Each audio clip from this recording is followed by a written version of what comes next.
সময়ের সাথে যদি কোনো সম্পর্ক নষ্ট হয়ে যায়, তাহলে বুঝে নিও সে সম্পর্কে ভালোবাসা নয়, প্রয়োজন ছিল। সম্পর্ক কখনো তৃতীয় ব্যক্তির জন্য ভাঙে না। সম্পর্ক ভাঙে তার জন্য যে তৃতীয় ব্যক্তিকে প্রশ্রয় দিয়েছে। সত্যিকারের ভালোবাসার মানুষ তো সেই যে ঠান্ডা লাগা গলা আর কান্না ভেজা গলার পার্থক্যটা বোঝে।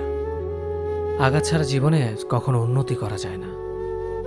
জীবনে যত আঘাত পাবে, ততই কাছের মানুষগুলোকে চিনতে পারবে। কাউকে মারার জন্য বিষের প্রয়োজন হয় না। ছোট ছোট অবহেলাগুলোই যথেষ্ট। গুরুত্ব তাকেই দিও যে তোমার মূল্যটা বোঝে।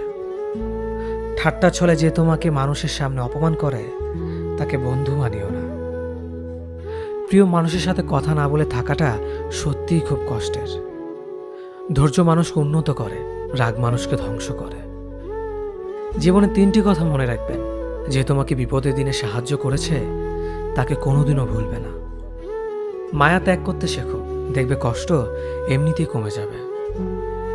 যে যত বেশি ভালো ও সরল মনের মানুষ হয়, তাকে তত বেশি কষ্ট সহ্য করতে হয়। এটাই দুনিয়ার নিয়ম। নিজেকে এমনভাবে তৈরি করো যে তোমাকে ছেড়ে চলে গেছে সে যেন তোমার জীবনে ফিরে আসার জন্য আফসোস করে। এই শহরে ক্ষণিকের জন্য হাত ধরার মানুষের অভাব হয় না, শুধু অভাব হয় হাত ধরে শেষ পর্যন্ত দাঁড়িয়ে থাকার মানুষের। সময় একদিন বুঝিয়ে দেবে তুমি কাকে খুঁজতে গিয়ে কাকে হারিয়েছ। যাকে তুমি ভাববে প্রিয়জন, সে তোমাকে বুঝিয়ে দেবে তুমি ছিলে তার প্রয়োজন।